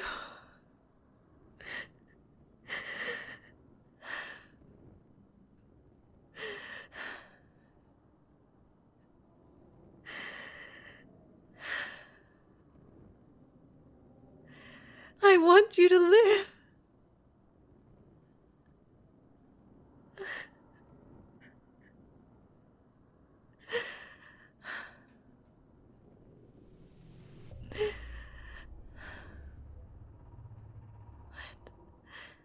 What? Something just ripped. Another portal must have torn itself open. That means I can still save you. We need to get you out of here.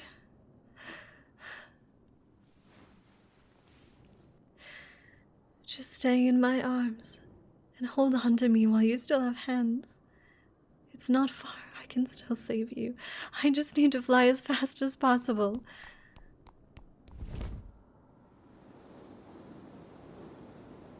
Please. Please work.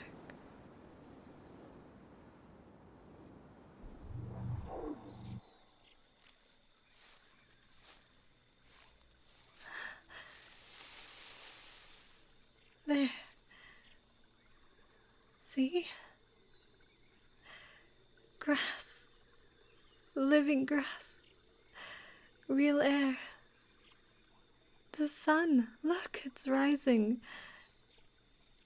It's going to be such a dazzling day. So please just wake up and see it. Please.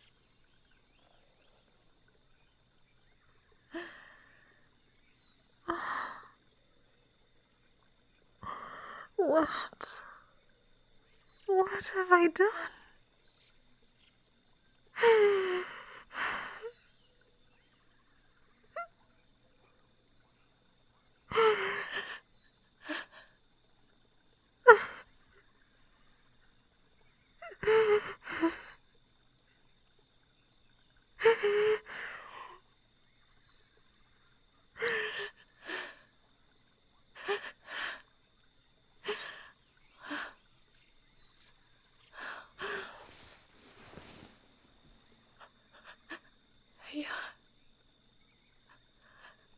You're okay.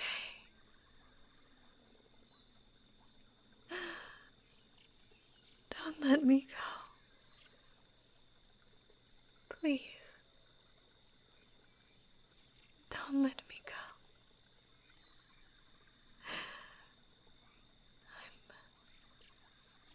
I'm sorry. I'm so sorry.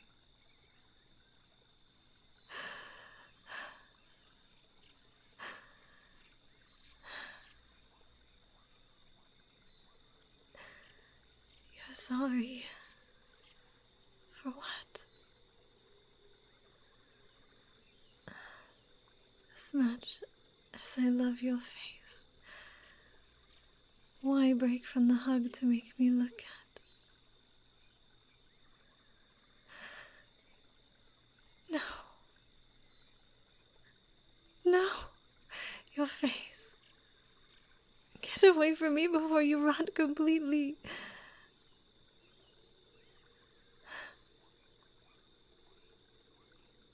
How? It's fine again. Almost on command. Wait. 163 years ago, I think, there was that really big adventure involving that crime gang who threatened a country. A few criminals cut off your head with a sword they claimed was magical.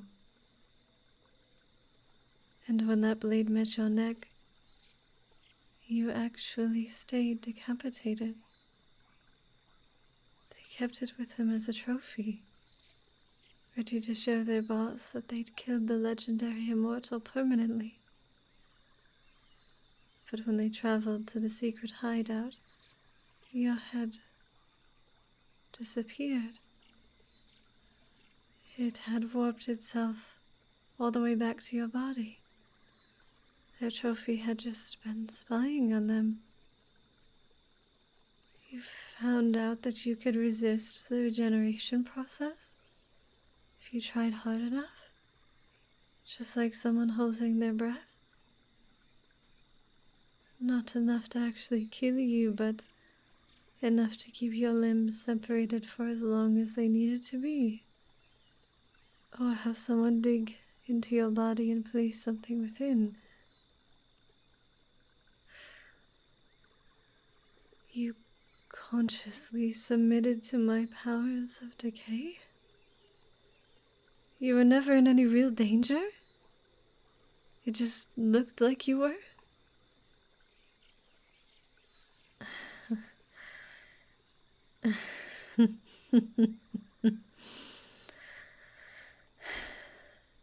Okay. Okay. That was a funny joke, darling. Scaring your future wife like that. I'm sure we can have so much fun like that in my dimension.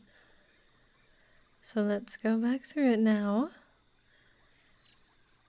Just stop stepping away. Refusing again. Do you think retreating into the living world is going to save you from your fate? We have talked on equal footing. How many times do we have to have the same conversation? This is for your own good. Is this really better for you? Watching everyone you love age and die?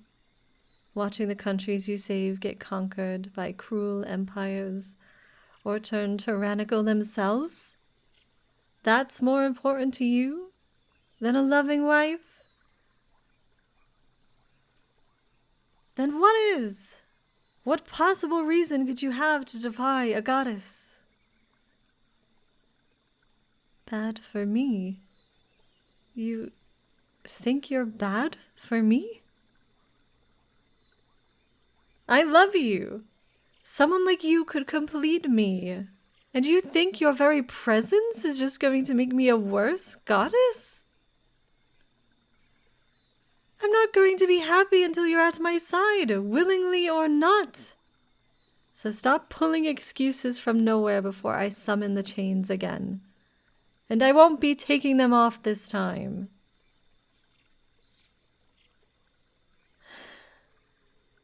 To be honest, I love everything about you. But everything I love about you can be so annoying.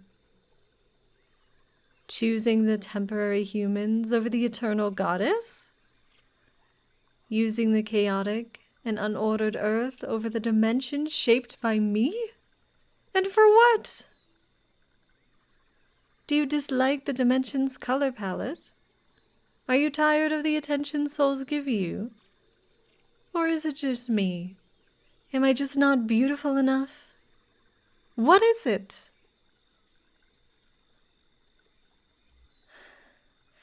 What is it going to take for you to finally forget about this world? What human could be superior to me? How many people do I have to kill before you finally understand?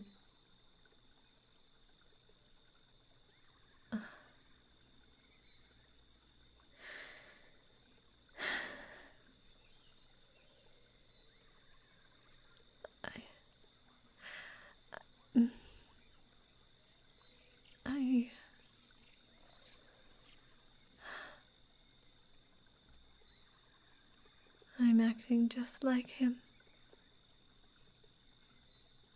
I need some time to think, but you will see me again.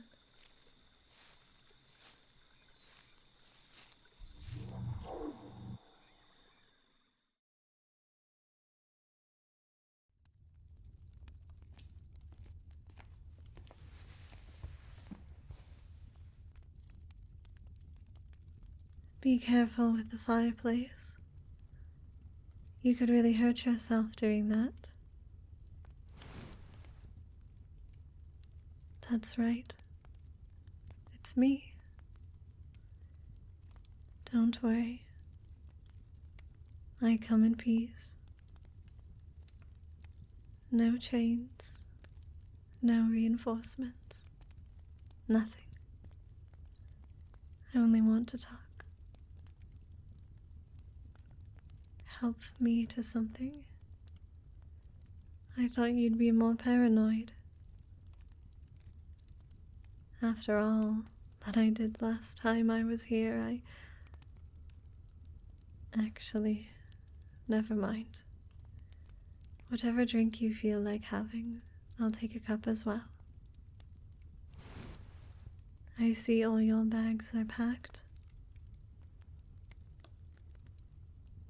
Actually, I don't know why. I haven't been watching you. I felt like doing what I'd been doing for centuries now wouldn't have been good for me, so I stopped.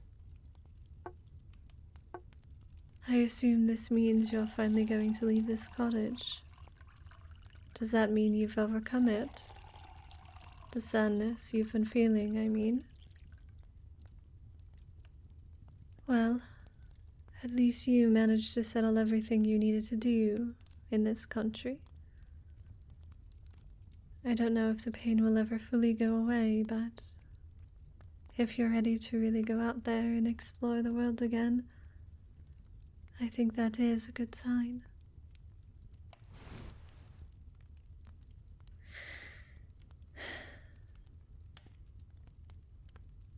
to new beginnings. It feels like forever since I've drunk something that I haven't willed into existence. Do you want to know something funny? This is the first time in a long while that 5 months have felt like 5 months. Me? Well, a lot of thinking and a lot of talking. It started with being miserable like I was before the rift. Then I actually started doing my job again. But it was during those hours that I felt something lingering. A feeling. I think I started fearing myself the way everyone else does. I was afraid of losing my mind, just as my predecessor did. I came so close during our last meeting. I wanted to make it stop, but I didn't know how. I talked to so many other deities. Deity of all oceans, god of all fire, even the goddess of all life. I went to the universe itself, hoping it would have an answer. But it just looked back at me with its one cosmic eye and said nothing. And that's when I realized this had to be my answer. My choice. My decision. And I came to one. I'm going to resign from godhood. Yes, I know. It is insane, but kidnapping someone with hopes of marrying them was also insane. If I can't have the only thing that'll make me happy, I may as well get rid of what made me so unhappy. You made me appreciate the cycle of life and death more, and my purpose. But it's gotten boring, and I think after countless years it's time for a change. It won't be immediate. I don't want someone to be thrust into this position the same way I was. I've had my eye on some potential successors. I'll train them, test them, and make sure they won't be weighed down by the same issues I was. This might take a few years, maybe even a few decades, but it'll mean a new era for those dead souls. They deserve it. Everyone deserves some change in their life. I do not know. I've never seen someone resign from this kind of power before. They either get killed by another god, or kill another god and get replaced. Well, not me, but that was because the Celestial Council didn't like him either. My soul could remain as an advisor, or I could go back to reaping souls. Or I could just afterlive out my afterlife like billions of other souls. Or I'll just fade away forever. No need to look concerned. I know that sounds scary, but I accept this. I'm still a little unnerved, but this all started because of my obsession with the cycle of the beginning and the end. To deny myself from that cycle would be truly selfish. As for why I'm all the way back in this cottage, I suppose I just wanted to say I'm sorry. I shouldn't have taken you before your time. You're still here. You still have people up here who love you. And you still have things you've yet to do. No one should take that from you. Maybe there will be a day when that immortality finally gives out and you die permanently. And maybe there will be a day when you get to meet me again, among dead souls or reincarnated. But that's for fate to decide, whatever fate is. Not me. Could you walk with me to the door?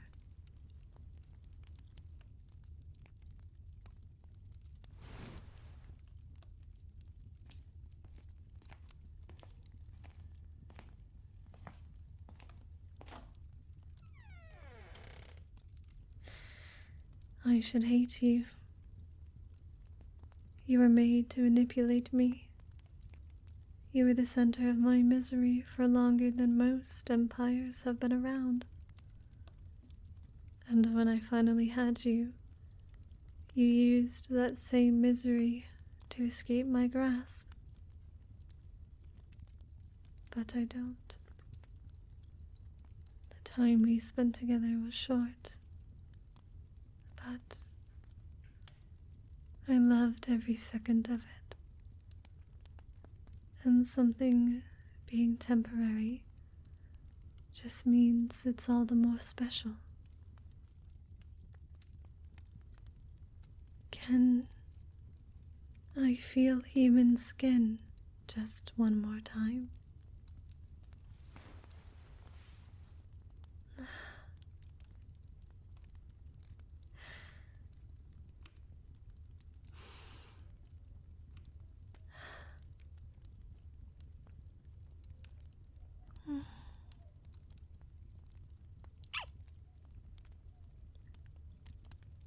I'm going to miss this feeling so much.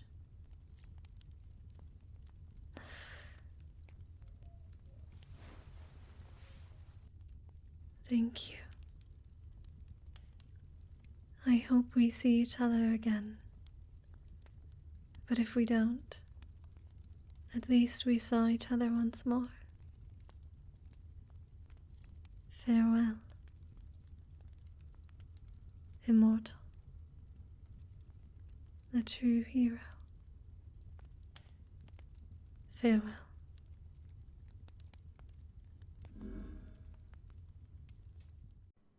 To all of my patrons, thank you so much for supporting me. And to my spirit guides, Derp, Zoe, Marcus, Raptor, and Wolva,